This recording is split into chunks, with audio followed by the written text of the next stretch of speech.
Robert Blake.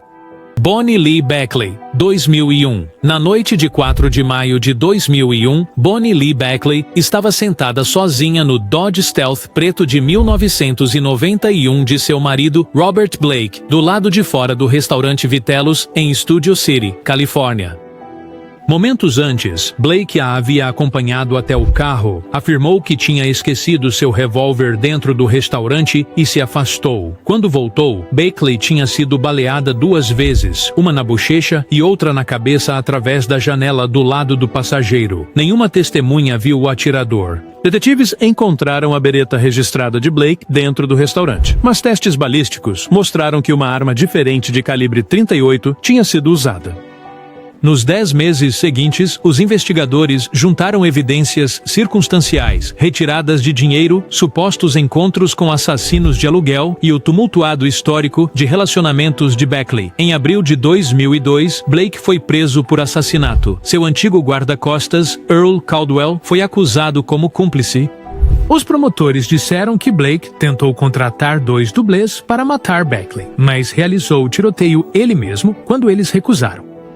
No julgamento no início de 2005, a defesa atacou a credibilidade das testemunhas, enfatizando que os dublês admitiram uso intenso de drogas. A arma do crime nunca foi recuperada. O DNA foi inconclusivo, e o júri absolveu Blake em 16 de março de 2005. 2 meses depois, um júri civil o considerou responsável por morte por negligência e ordenou que pagasse $30 milhões aos filhos de Beckley, posteriormente reduzidos para $15 milhões. Financeiramente arruinado, Blake declarou falência e retirou-se da vida pública até sua morte em 2023, aos 89 anos. O caso permanece tecnicamente não resolvido, mas a carreira e o legado de Blake foram permanentemente ofuscados por aquela noite em Studio City. 2. Albert Salmi, Roberta Salmi, 1990. Pouco depois do amanhecer em 23 de abril de 1990, os delegados do xerife que responderam a uma verificação de bem-estar em Spokane, Washington, encontraram o veterano ator de personagens Albert Salmi deitado no carpete de seu quarto com um único ferimento de bala na cabeça. Em um quarto adjacente estava o corpo de sua esposa separada, Roberta Pollock Salmi, também baleada uma vez a queima-roupa. Os investigadores reconstruíram a cena sombria. Roberta havia recentemente solicitado o divórcio, citando dificuldades financeiras e os humores voláteis de Salmi. Amigos disseram que o casal brigava por causa das economias que estavam diminuindo e dos planos dela de vender a casa que possuíam em conjunto. Naquela manhã, Albert confrontou Roberta com um rifle calibre 22. Atirou nela, depois escreveu uma breve nota, nunca divulgada publicamente, e se matou. Como ambos os ferimentos foram disparos de contato e o rifle estava debaixo do corpo de Albert, as autoridades consideraram um homicídio-suicídio.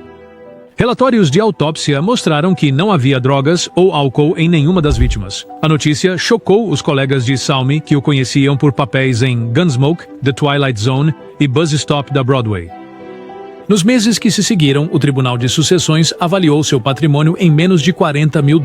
Os rendimentos pagaram os custos do funeral e as contas médicas de Roberta. As 2 filhas adultas de Salmi mais tarde falaram sobre a depressão não tratada de seu pai e suas preocupações financeiras. Sem cônjuge sobrevivente, o controle de sua renda residual de atuação foi transferido para os herdeiros. Hoje os fãs redescobrem o trabalho de Salmi em canais de TV clássicos, mas toda a biografia termina com o trágico ato final que se desenrolou em um tranquilo bairro de Spokane, um lembrete claro de que o desespero privado pode crescer mesmo por trás de um currículo de sucesso constante. 3. Phil Hartman, Bryn Hartman, 1998.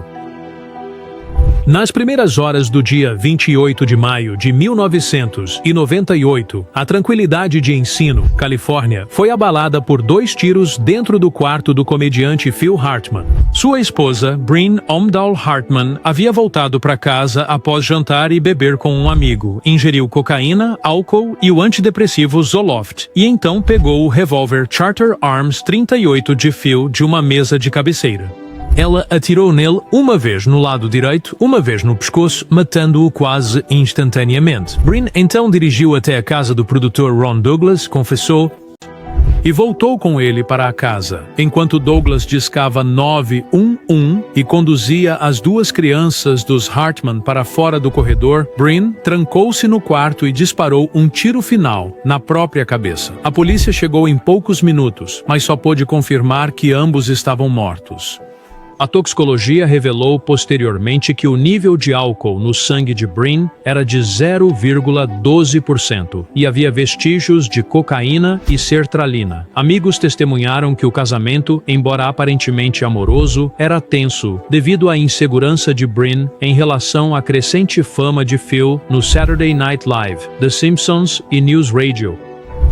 Após o ocorrido, as crianças Hartman foram adotadas pelo irmão de Phil e se mudaram para Wisconsin, protegidas dos holofotes da mídia. A NBC exibiu homenagens emocionadas e News Radio reescreveu sua trama para explicar a ausência de Phil.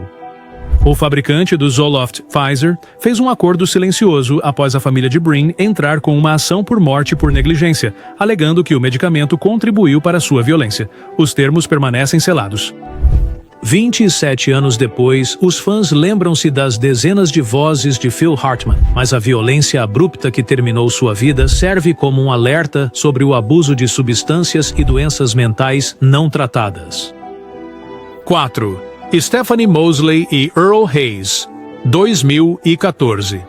Às 7h30 da manhã do dia 8 de dezembro de 2014, os residentes dos luxuosos apartamentos Palazzo East, em Los Angeles, ligaram para o 911 após ouvirem uma rápida série de tiros. Dentro da unidade 5210, a polícia descobriu os corpos da dançarina atriz Stephanie Mosley e de seu marido, o rapper Earl Hayes. Os detetives souberam que Hayes, perturbado por rumores de infidelidade de Stephanie, estava no FaceTime com o campeão de boxe Floyd Mayweather Jr., momentos antes da violência. Segundo Mayweather, um Hayes enfurecido brandiu uma arma de fogo, confrontou Stephanie e disparou pelo menos uma dúzia de tiros, atingindo-a várias vezes. Hayes virou a arma contra si mesmo enquanto Stephanie agonizava. As equipes forenses recuperaram uma pistola Glock de 9mm ao lado do corpo de Hayes e determinaram que todas as cápsulas de bala correspondiam a essa arma. Relatórios de autópsia confirmaram que Stephanie sofreu ferimentos de bala na cabeça e no torso. Hayes morreu de um tiro auto-infligido sob o queixo. Não havia nota de suicídio, mas mensagens de texto revelaram mais tarde que Hayes havia ameaçado violência em discussões passadas. Colegas da indústria inundaram as redes sociais com choque. Stephanie, de 30 anos, havia dançado para Beyoncé, Chris Brown e aparecido no programa Hit the Floor, da VH1. Os investigadores encerraram o caso como homicídio-suicídio em poucas semanas, citando evidências esmagadoras e o testemunho de uma testemunha via FaceTime. Hayes foi cremado em uma cerimônia privada. O memorial de Stephanie atraiu centenas da comunidade de dança. Nos anos seguintes, seus amigos lançaram a fundação Steph Mosley para promover recursos de aconselhamento de relacionamento para artistas sob intensa pressão de carreira, na esperança de evitar que a raiva ciumenta tire mais vidas. 5. Oscar Pistorius e Reeva Steenkamp, 2013. Pouco depois das 3 horas da manhã, no Dia dos Namorados de 2013, 4 estrondos altos ecoaram pela casa de Oscar Pistorius em Pretória. Vizinhos alarmados chamaram a segurança e a polícia chegou para encontrar o corpo ensanguentado de Reeva Steenkamp ao pé da escada. Minutos antes, Pistorius havia disparado sua pistola Parabellum de 9mm, licenciada, através de uma porta trancada do banheiro, atingindo Reeva no quadril, braço e cabeça. Ele alegou que pensou que ela fosse um ladrão. Os promotores argumentaram que foi um ato impulsivo após uma discussão acalorada. A perícia mostrou que Pistorius, em seus tocos, atirou para baixo, através dos painéis da porta. Reeva estava de pé, de frente para a porta, provavelmente gritando. O julgamento televisionado de 41 dias prendeu a atenção do mundo. A juíza Thokozile Mazipa inicialmente o condenou por homicídio culposo e aplicou uma sentença de 5 anos. O Estado recorreu e, em dezembro de 2015, o Supremo Tribunal de Apelação da África do Sul elevou a condenação para assassinato, citando intenção imprudente. A pena de Pistorius foi aumentada para 13 anos e 5 meses. Durante todo o tempo, os pais de Reeva para a conscientização sobre a violência de gênero, fundando a Fundação Riva Steenkamp. Pistorius tornou-se elegível para liberdade condicional em 2023, mas permanece no Centro Correcional de Atteridgeville aguardando relatórios psicológicos. A porta com buracos de bala é preservada como evidência, um símbolo mudo de como o medo ou a raiva de um herói nacional desencadeou a perda irreversível de uma mulher de 29 anos destinada a uma carreira brilhante em direito e mídia. 6. Tom Neal, Gail Bennett, 1965. Por volta do meio-dia de 2 de outubro de 1965, o ator de filmes B e ex-boxeador Tom Neal fez uma ligação frenética para os delegados do xerife do condado de Los Angeles, alegando que havia acidentalmente atirado em sua terceira esposa, Gail Bennett, durante uma luta por uma pistola Colt calibre .45. Os socorristas encontraram Bennett morta no chão do corredor de sua casa em Palm Springs, com uma bala alojada na parte de trás de sua cabeça. Os respingos de sangue sugeriam que ela estava ajoelhada ou agachada quando foi baleada, um detalhe que contradiz a versão de Neal de que a arma disparou enquanto ele a limpava. Os promotores o acusaram de assassinato, mas um júri convencido pelos argumentos da defesa de negligência, em vez de malícia, condenou Neal por homicídio culposo. Ele recebeu uma sentença de 6 anos. Bom comportamento permitiu liberdade condicional após cerca de 3. Após ser libertado, Neal trabalhou como jardineiro e paisagista, vivendo tranquilamente até um ataque cardíaco matá-lo em 1972.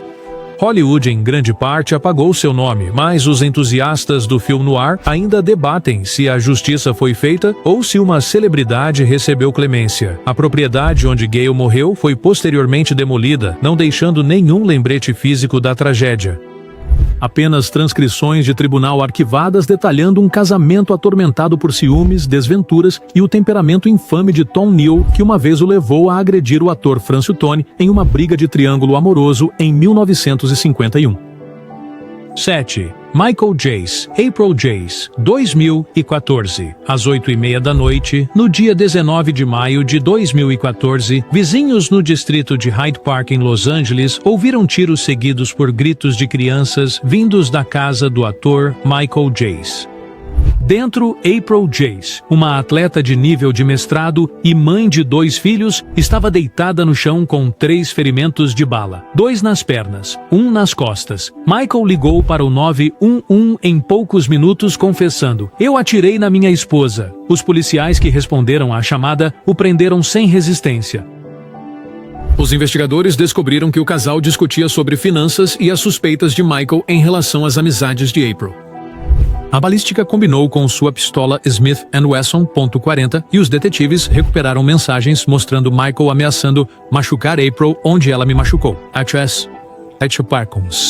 Na carteira e no coração. Os promotores pintaram um quadro de crueldade calculada, atirando primeiro nas pernas de April para que ela sentisse dor antes do tiro fatal. Em maio de 2016, um júri considerou Michael culpado de homicídio em 2º grau, e o juiz impôs uma sentença de 40 anos à prisão perpétua, com um mínimo de 25 anos por homicídio, mais 15 anos por uso de arma de fogo. Os pais de April ganharam a custódia dos meninos, agora adolescentes, que testemunharam em uma declaração de impacto da vítima que ainda ouvem os tiros em pesadelos. Michael, encarcerado na prisão estadual de Corcoran, teve todos os recursos negados. Os colegas de equipe de corrida de April criaram a Corrida Memorial April Jace, de 5 quilômetros, arrecadando fundos para crianças afetadas pela violência doméstica. 8. Gig Young, Kim Schmidt, 1978. Na tarde de 19 de outubro de 1978, a equipe do edifício nos históricos apartamentos Osborne, em Manhattan, destrancou a unidade 15H após sentir cheiro de pólvora. Eles descobriram o ator vencedor do Oscar, Gig Young, de bruços no chão do quarto, segurando um revólver Smith & Wesson .38. Perto dali estava sua noiva de 31 anos, Kim Schmidt, baleada na parte de trás da cabeça. O casal havia se casado apenas 3 semanas antes. Uma entrada de diário do dia do casamento deles permanecia aberta sobre uma mesa. Não havia nota de suicídio, mas a toxicologia detectou álcool e barbitúricos no sistema de Gig.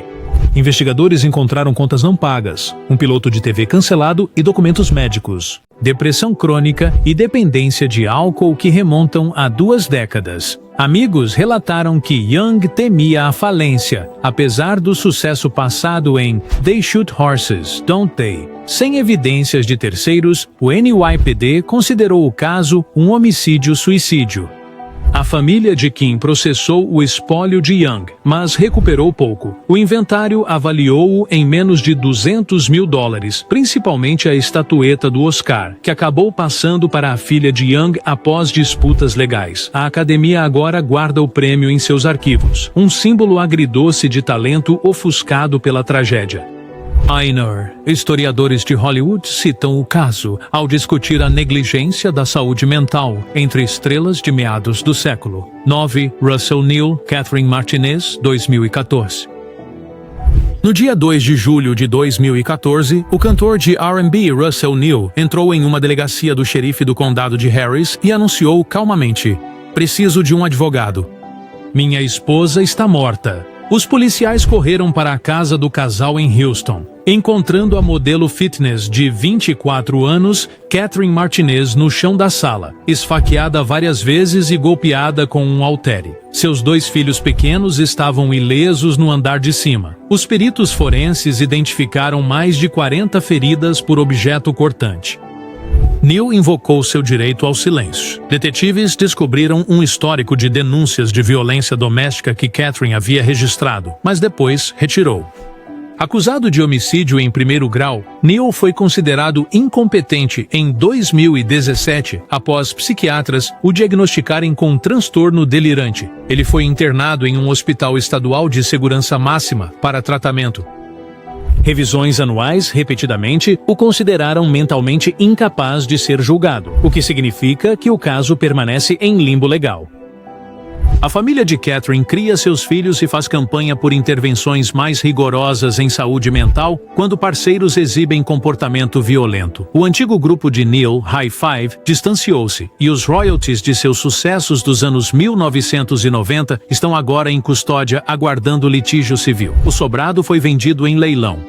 Os vizinhos dizem que ninguém discute o passado horrível, mas a questão legal, Russell Neal algum dia enfrentará um júri, persiste.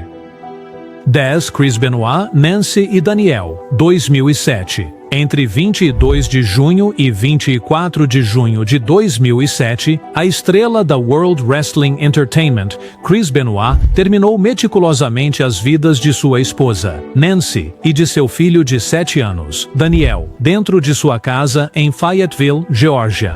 As autópsias mostraram que Nancy foi amarrada, estrangulada e enrolada em uma toalha. Daniel foi sedado com Xanax e depois estrangulado. Benoit colocou bíblias ao lado de cada corpo, fez buscas no Google sobre o profeta Elias e, por fim, enforcou-se usando uma polia de latte.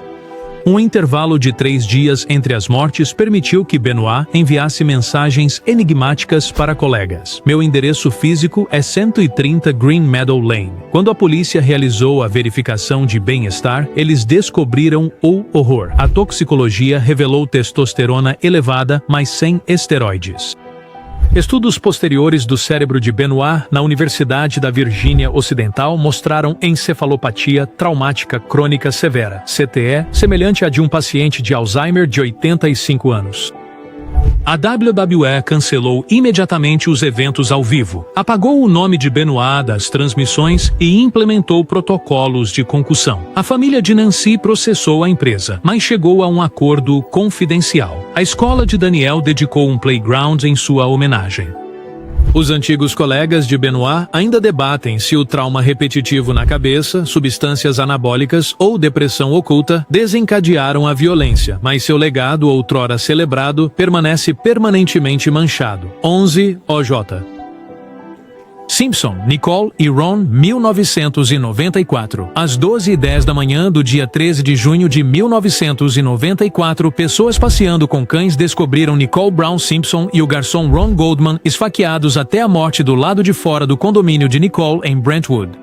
Detetives encontraram uma luva ensanguentada, pegadas e DNA levando ao ex-marido de Nicole, a lenda do futebol americano O.J. Simpson. 5 dias depois, Simpson não se entregou, desencadeando a infame perseguição do Bronco Branco por 95 milhões de pessoas. No julgamento, os promotores apresentaram provas de DNA que correspondiam a Simpson com uma probabilidade de 1 em 57 bilhões, mas os advogados de defesa argumentaram que houve má conduta e preconceito racial por parte do LAPD, imortalizando a frase: "Se não serve, deve absolver", após Simpson ter dificuldade em colocar a luva manchada de sangue.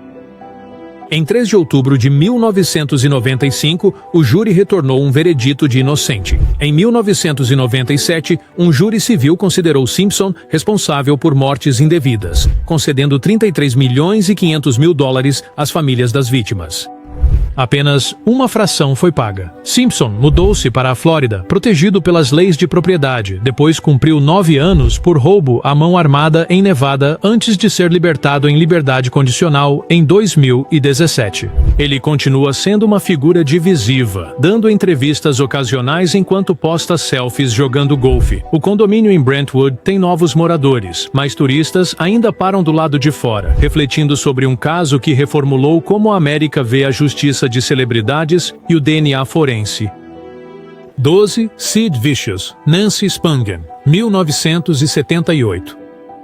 Em algum momento entre 3 horas da manhã e 10 horas da manhã do dia 12 de outubro de 1978, o ícone punk Sid Vicious acordou no quarto 100 do Chelsea Hotel em Nova York e encontrou a namorada Nancy Spungen deitada no chão do banheiro com uma única facada no abdômen. Uma faca de caça manchada de sangue, comprada dias antes, tinha as impressões digitais de Sid. A polícia chegou depois que Sid ligou para a recepção em um estado de confusão, admitindo: "Fui eu não consigo me lembrar." Acusado de homicídio em 2º grau, Sid foi libertado sob fiança de 50 mil dólares paga pela Virgin Records. Enquanto aguardava o julgamento, ele teve uma overdose de barbitúricos, cortou o pulso e agrediu o irmão de Patti Smith em uma boate, o que levou a uma nova prisão.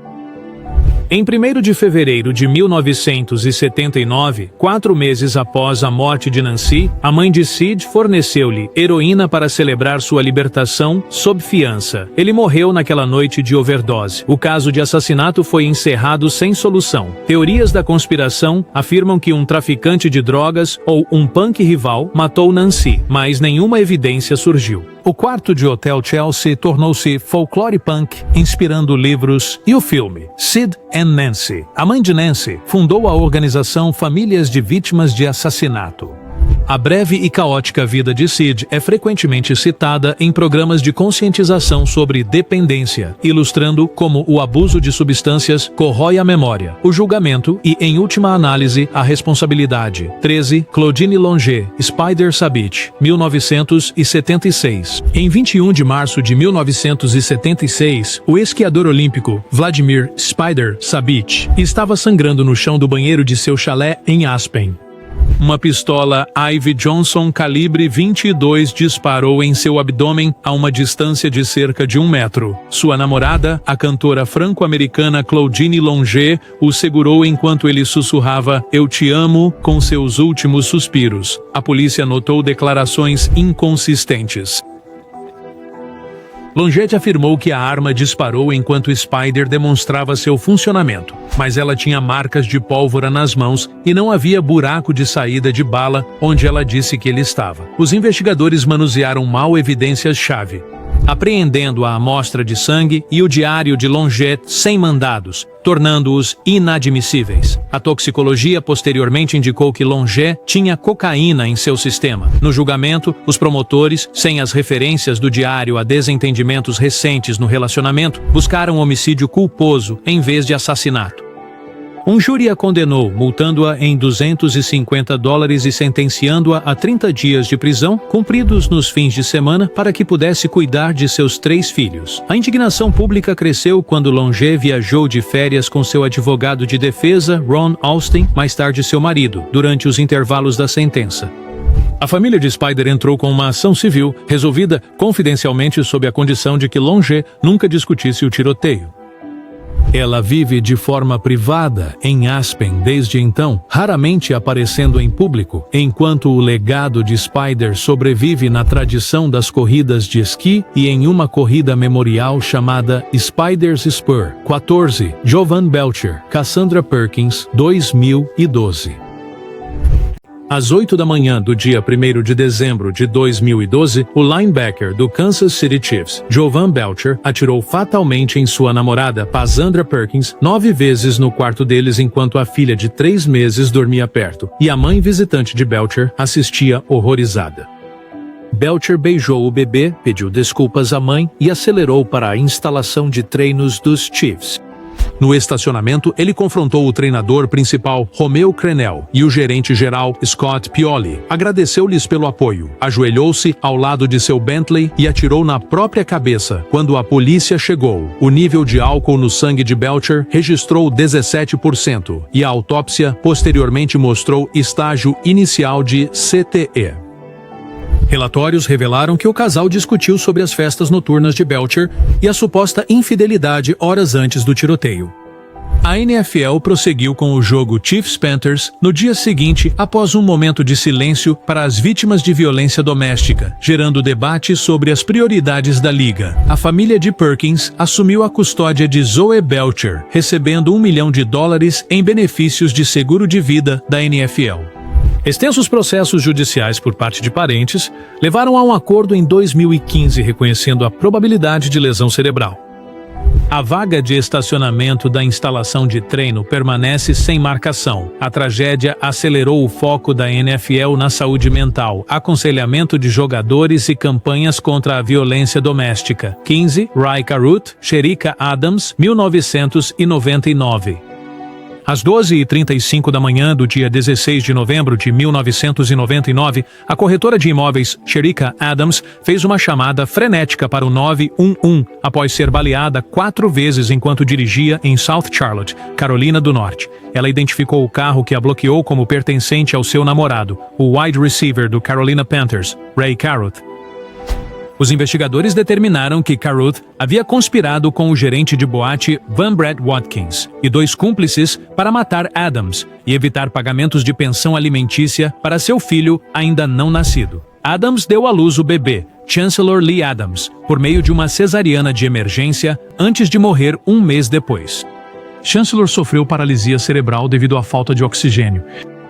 Caruth fugiu, mas foi capturado no Tennessee, escondido em um porta-malas com $3 mil e urina engarrafada. Um júri, em 2001, o condenou por conspiração para cometer assassinato, disparar em um veículo ocupado e usar uma arma mortal para destruir uma criança não nascida. Ele recebeu 18 anos e 11 meses de prisão. Lançado em outubro de 2018, Watkins recebeu uma sentença mínima de 40 anos. Caruth pediu desculpas publicamente, mas foi proibido de contatar Chancellor, que é criado pela mãe de Shericka, Sandra Adams, com apoio de caridade. Caruth vive discretamente na Pensilvânia sob outro nome. Chancellor, agora com 25 anos, inspira outros a superar deficiências, destacando os efeitos em cadeia de escolhas violentas. 16. William S. Burroughs, Joan Vollmer, 1951. Em 6 de setembro de 1951, em uma festa na Cidade do México, o escritor Beat William S. Burroughs propôs um ato de William Tell. Joan Vollmer equilibraria um copo de shot na cabeça enquanto ele disparava sua pistola belga calibre .380. Burroughs errou. A bala atingiu Joan acima do olho esquerdo, matando-a em minutos. Burroughs disse à polícia que a arma escorregou de sua mão, disparando acidentalmente. As testemunhas se contradisseram, algumas afirmando que o casal discutiu antes sobre o uso de heroína de Burroughs e a bebida de Joan. Acusado de homicídio culposo, Burroughs passou 13 dias na prisão de Leconberry antes que sua família pagasse $2 mil de fiança e subornasse os oficiais. Um assessor jurídico organizou adiamentos repetidos até que Burroughs fugisse do México. Julgado à revelia, ele recebeu uma sentença suspensa de 2 anos. As autoridades mexicanas nunca buscaram a extradição. Em ensaios posteriores, Burroughs chamou a morte de Joan de o fator desconhecido que motivou sua carreira de escritor. Críticos argumentam que a grandeza literária não deve eclipsar a responsabilidade. Joan, considerada o centro intelectual dos primeiros encontros beat, foi enterrada no Texas. Seus filhos cresceram com parentes, em grande parte excluídos da vida de Burroughs. A pistola está em uma coleção particular. Truque Fatal Começou Agora é uma parada turística em passeios a pé da geração beat, ilustrando como o uso imprudente de armas e abuso de substâncias reivindicaram uma mente brilhante. 17. Faye DeWitt, Ray Allen, 1965.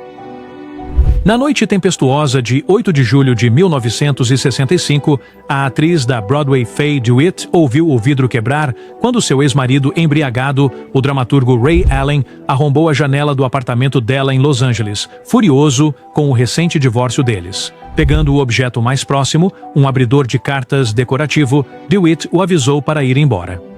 Allen avançou. Durante a luta, a lâmina perfurou seu peito, rompendo uma artéria. DeWitt fugiu, histérica, para um vizinho que chamou a polícia.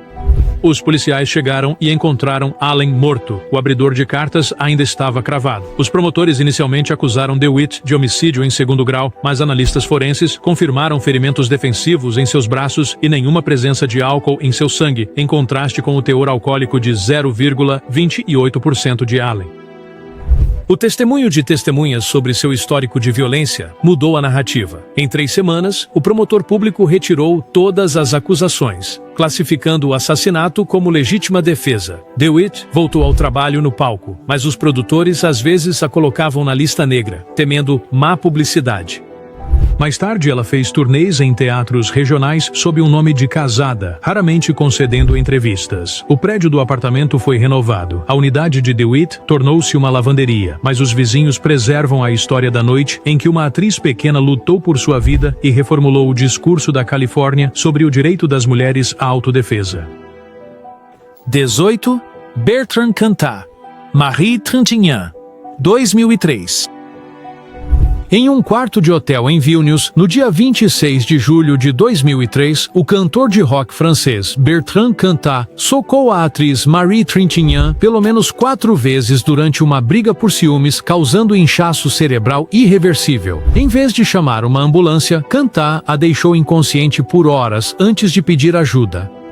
Marie foi transportada de avião para Paris, mas morreu no dia 1º de agosto. Os promotores lituanos acusaram Cantat de homicídio cometido com intenção indireta. No julgamento, ele afirmou que a esbofeteou. Os médicos legistas contaram 19 hematomas faciais e 2 fraturas nos ossos cranianos, consistentes com uma agressão com punho fechado.